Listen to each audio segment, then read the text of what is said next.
This is a money tree, and in this video, I'm going to share with you how to care for this beautiful, prosperity-filled houseplant that brings peace and beauty to any space. By the time this video is over, you'll know exactly what to do to get it to thrive. I'll share with you everything I do as a consultant to professional growers to care for my money trees. Also, stick around till the end. The last two tips will not only help them to thrive, but also make sure you never kill your money tree. So get ready, give this video a like, and let's get into it. Okay, so I'll start the video where it makes sense, and that's at the garden center, where more than likely you'll go to purchase your money plant. So the first thing I look for to pick out that perfect money tree is to make sure you like the overall shape of the plant. And if it's braided like most of them are, then make sure that the braid is uniform, not leaning to one side or the other, and that each plant in the pot is more or less the same thickness. A pot that has a couple thin plants and a few larger ones may end up with the larger cuttings choking out the smaller ones in the long run, and then you just end up with less plants per pot. I don't know, maybe it won't have all its powers to give you all its good luck.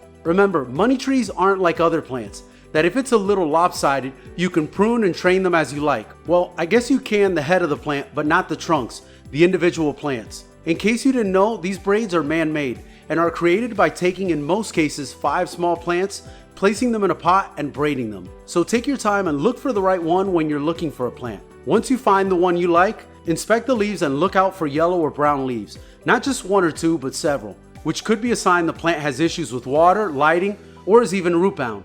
And avoid black or brown blemishes on the leaves, which may be a sign of disease. Also, as long as you're there digging through the leaves, get even closer and look for pests on top of the leaves and the stems, but especially on the underside of the leaves, which is where most pests prefer to hide. And if you really want to inspect them like a pro, remove the pot, and remember, the roots tell us as much, if not more, about the health of the plant. With the roots, avoid a plant that has mushy brown or black roots that may or may not have a foul smell to them. And look closely at the soil. With the money tree, we want a well-draining soil mix, so make sure the soil is not compact. Also, it doesn't hurt to shake the plant a little and see if you see any fungus gnats flying around. We definitely don't want to bring those home. Okay, so you found the perfect money tree, and other than placing it in quarantine away from your other houseplants for at least the first 3 weeks, I recommend you look for the right spot within your home. To start off with, you want to look for an area with the perfect lighting, and that would be an area with bright indirect light. If it's a window, the perfect scenario would be that it can see the blue sky, but the sun doesn't hit it directly, which can lead to scorching of the leaves. If you don't have that window, then don't worry. You can still benefit from all the good luck that this plant will summon upon you and place it almost anywhere in your home as long as you set it under grow lights, which nowadays are very affordable, and it's actually how I grow mine. When it comes to temperature, they have a wide range to be comfortable in, which goes from 50 to 90 degrees. But to keep it happiest, I would try to keep it from 65 to 85 degrees. Also, they're native to tropical Central and South America and typically grow in marshy wetlands where there's plenty of moisture and humidity. So trying to recreate this environment will help them to thrive. If you need to increase the level of humidity, you can try grouping those plants that like a higher humidity or invest in a humidifier for those plants that need it. Okay, so here's a step you really want to follow. I know we all get busy with life, but if you really want your money tree to thrive, try cleaning the leaves at least once a month. Keeping them clean does 3 crucial things for your money tree. First, it'll make sure that your plant is as efficient as it can be to photosynthesize and use the light that it's receiving. Second, it'll give you some time with your plant to really look and inspect if maybe pests have moved in and claimed their stake on your plant. And third, it'll allow you to knock off some of those pests if they have moved in and allow you to take further action if necessary. To clean your money tree, there are 2 simple ways to do it. With the first, just get a spray bottle and fill it with water. And if you like, you can add a little Castile soap. Spray the leaves, and using a microfiber cloth, wipe the leaves down. With the second method, get a plastic bag and cover the soil so that when we gently water the leaves, we don't oversaturate the soil or knock any pests the leaves might have on them in the soil. Then take the plant to the shower or to a hose and spray the leaves down with enough power in the spray to knock down any unwanted pests and dust that may have accumulated over time, but at the same time not tear into the leaves. Okay, so how do you feed your money tree? To keep them growing, it's simple. During their active growing season, typically in spring and summer, aim to fertilize your money tree once a month at half rate. And when it comes to choosing a fertilizer for your snake plant, keep it simple and use a general houseplant fertilizer. Look for one with nitrogen, phosphorus, potassium, and micronutrients. This will provide a well-rounded fertilization program for your money tree, ensuring that its nutritional needs are met and prevent any deficiencies.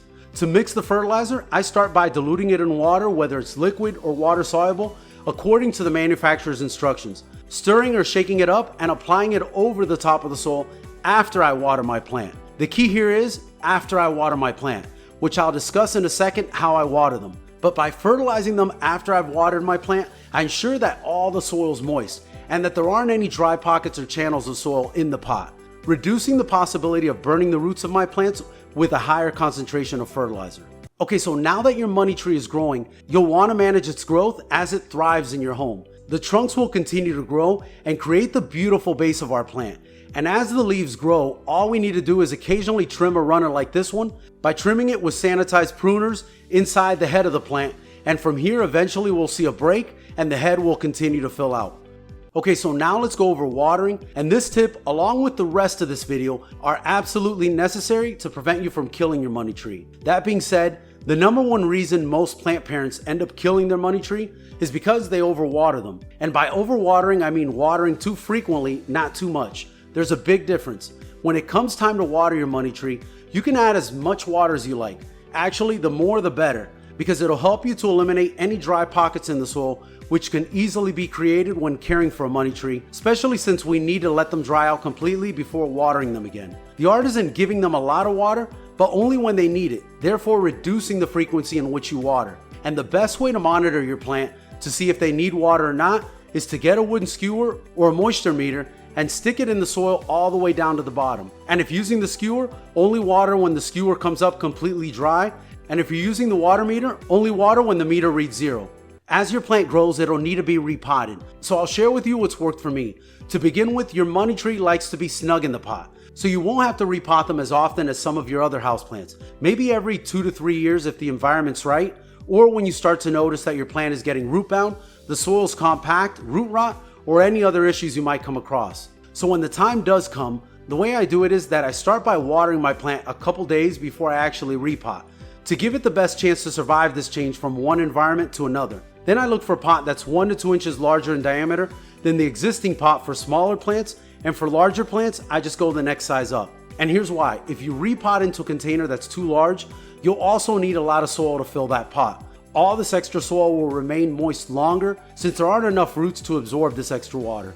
This will eventually lead to root rot, which will then kill your money tree. Now, to actually repot your money tree, purchase or make your own soil. I like to make my own and add coir and/or peat to hold on to water, and pine bark, perlite, and sand to provide proper drainage. Then put a small amount of soil in the bottom of the new pot, enough so that the top of the root ball is just below the top of the new pot. Continue to add soil all around, making sure that the plant is centered in the pot, and slightly compact the soil just enough to keep the plant in place. From here, I like to water my money tree if the mix is dry.